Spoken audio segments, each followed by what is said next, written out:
A few moments later.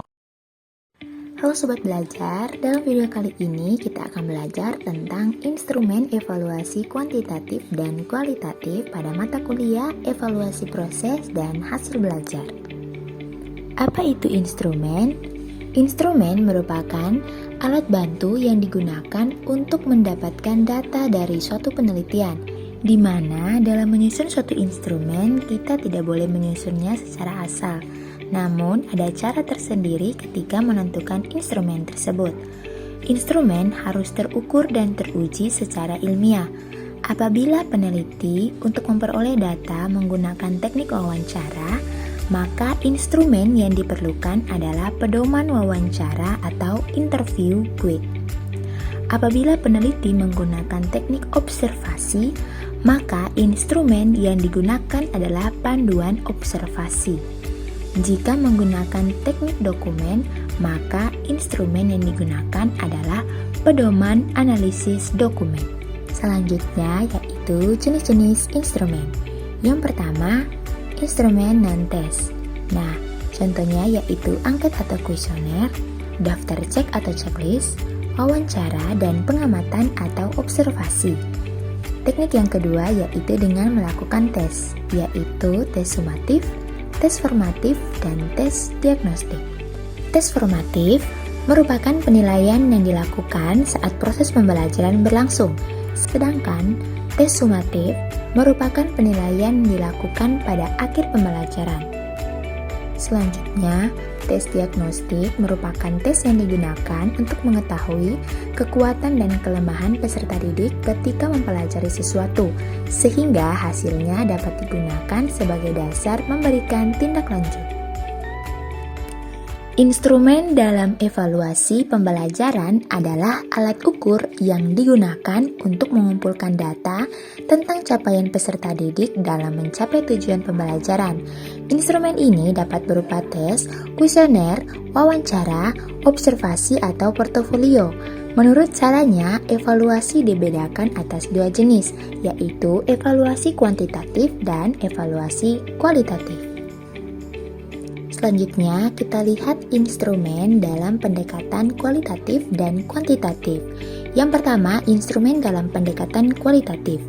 Nah, Sugiono menyatakan bahwa instrumen dari pendekatan kualitatif adalah peneliti itu sendiri. Peneliti berperan sebagai alat pengumpul data, wawancara, observasi, dan teknik lainnya merupakan instrumen pendukung. Selanjutnya, instrumen dalam pendekatan kuantitatif itu menggunakan instrumen berupa angket, kuesioner, hingga skala perhitungan. Hal ini dikarenakan data dalam instrumen kuantitatif berupa angka, sehingga memiliki rumus. Instrumen dalam pendekatan kuantitatif sangat terstruktur. Adapun perbedaan evaluasi instrumen secara kuantitatif dan kualitatif. Yang pertama, evaluasi kuantitatif biasanya dilakukan apabila guru ingin memberikan nilai akhir terhadap hasil belajar dari peserta didik. Sedangkan untuk evaluasi kualitatif biasanya bersifat subjektif dibandingkan dengan evaluasi kuantitatif. Nah, evaluasi kualitatif bisa dinyatakan dengan ungkapan seperti sangat baik, baik, cukup baik, ataupun kurang baik, dan sangat kurang. Dan evaluasi kualitatif dilakukan apabila guru ingin memperbaiki hasil belajar dari peserta didik. Selanjutnya yaitu prosedur dalam penyusunan instrumen evaluasi kuantitatif dan kualitatif. Kita lihat yang pertama pada kuantitatif. Langkah pertama yang dilakukan yaitu penentuan masalah dan pertanyaan evaluasi. Yang kedua yaitu penentuan variabel, jenis data, dan sumber data. Yang ketiga, penentuan metodologi atau cara yang akan dilakukan nanti. Yang keempat, pengembangan instrumen. Yang kelima, penentuan proses pengumpulan data. Dan yang terakhir, pengumpulan proses pengolahan data. Pada evaluasi kualitatif, langkah pertama yang dilakukan yaitu menentukan fokus evaluasi. Kedua, merumuskan masalah dan pengumpulan data. Yang ketiga, proses pengolahan data. Dan yang terakhir, menentukan perbaikan dan perubahan program. Adapun syarat-syarat penyusunan instrumen yang baik. Yang pertama, valid.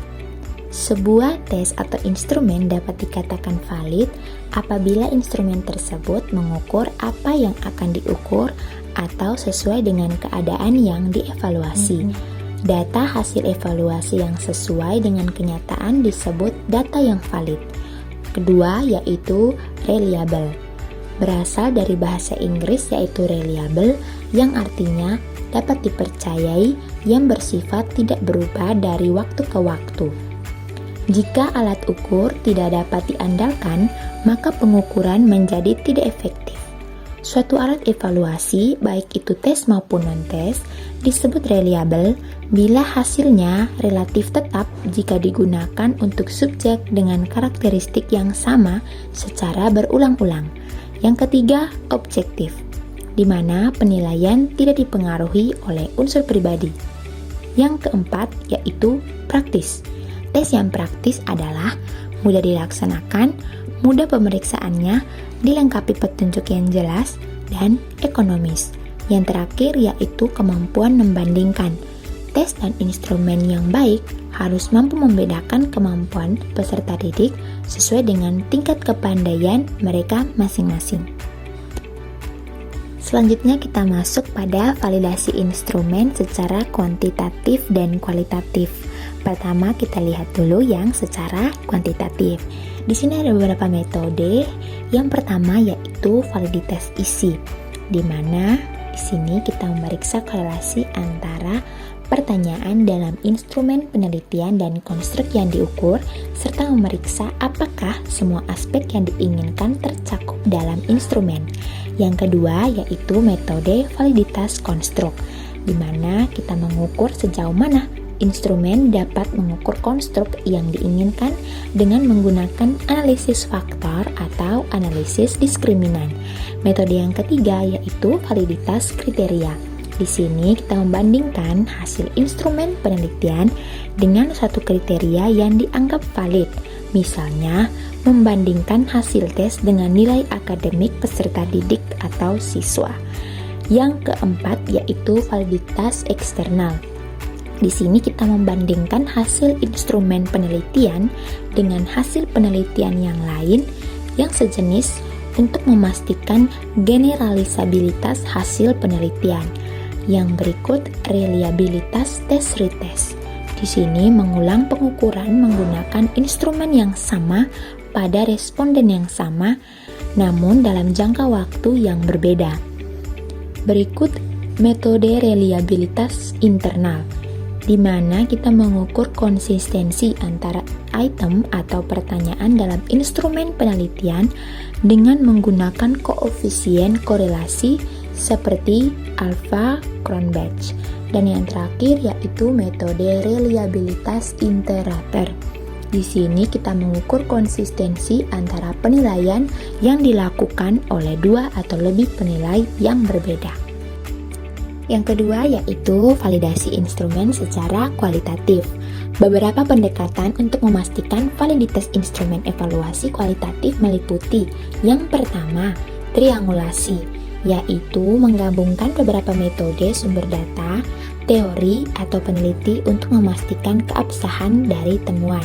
Yang kedua yaitu pemeriksaan rekan, melibatkan pemeriksaan ulang oleh rekan sejawat atau pemeriksa independen terhadap temuan atau interpretasi.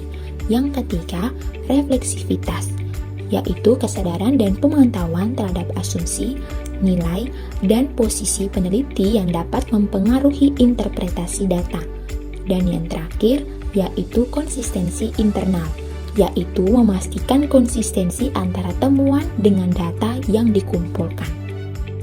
Nah, ini merupakan salah satu contoh validasi instrumen secara kuantitatif, yaitu di sini saya ambil contoh berupa validasi angket atau kuesioner dari ahli materi atau validator. Dengan judul penelitian yaitu pengembangan e-modul interaktif berbasis kontekstual pada materi sistem reproduksi manusia untuk siswa SMA. Di sini ada beberapa aspek yang dinilai oleh validator, yaitu yang pertama ada aspek validasi isi, yang kedua aspek validasi penyajian, dan yang ketiga yaitu aspek validasi kebahasaan. Di sini sang validator itu diberi petunjuk, yaitu memberikan tanda checklist pada kolom yang sesuai di setiap butir penilaian dengan keterangan yaitu skor 5 itu mendapatkan poin sangat baik, skor 4 baik, skor 3 cukup baik, skor 2 kurang baik, skor 1 sangat tidak baik. Nah, di sini kita melihat bahwa sang validator itu dia memberikan tanda checklist pada masing-masing butir penilaian dengan penilaian yang masing-masing itu berbeda. Di sini ada pun kita lihat komentar dan saran dari sang validator, yaitu keterangan garis pada peta konsep, posisinya itu di tengah, serta tambahkan organ-organ dalam pada laki-laki dan wanita. Kemudian ada pun kesimpulan dan yang terakhir yaitu tanda tangan dari sang validator. Dari penilaian yang sudah dilakukan oleh sang validator, di sini kita lihat bahwa nilainya sangat baik dan juga ada beberapa yang baik, sehingga dapat dikatakan bahwa instrumen yang dilakukan oleh sang peneliti itu sudah valid. Adapun kesalahan-kesalahan yang sering dilakukan dalam memvalidasi instrumen secara kuantitatif. Yang pertama yaitu kesalahan sampling. Kemudian yang kedua yaitu terlalu banyak faktor dalam analisis faktor dapat menyebabkan overfitting, di mana model yang cocok dengan data sampel tetapi tidak dapat umumkan hasil ke sampel lain. Yang ketiga, kesalahan pengukuran reliabilitas. Yang keempat, yaitu kesalahan dalam analisis korelasi. Selanjutnya yaitu kesalahan dalam validasi secara kualitatif. Yang pertama yaitu bias peneliti, di mana peneliti dapat membawa bias ke proses validasi melalui interpretasi pribadi atau harapan yang kuat terhadap hasil. Yang kedua, keterbatasan ahli. Yang ketiga, kurangnya keterlibatan pihak terkait. Dan yang terakhir, kurangnya keterukunan konsep. Nah, dari penjelasan yang sudah kita pelajari bersama, adapun kesimpulannya yang dapat kita ambil yaitu dalam melakukan validasi instrumen penelitian kualitatif dan kuantitatif sangat penting untuk memastikan keakuratan data yang kita kumpulkan. Dengan memperhatikan metode dan menghindari kesalahan yang mungkin terjadi, maka kita dapat memvalidasi instrumen evaluasi dengan lebih baik untuk tercapainya tujuan yang diharapkan.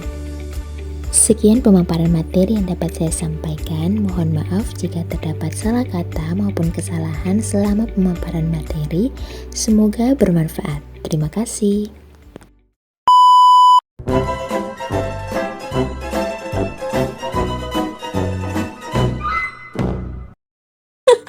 Terima kasih sudah menonton dan sampai jumpa. Está pela,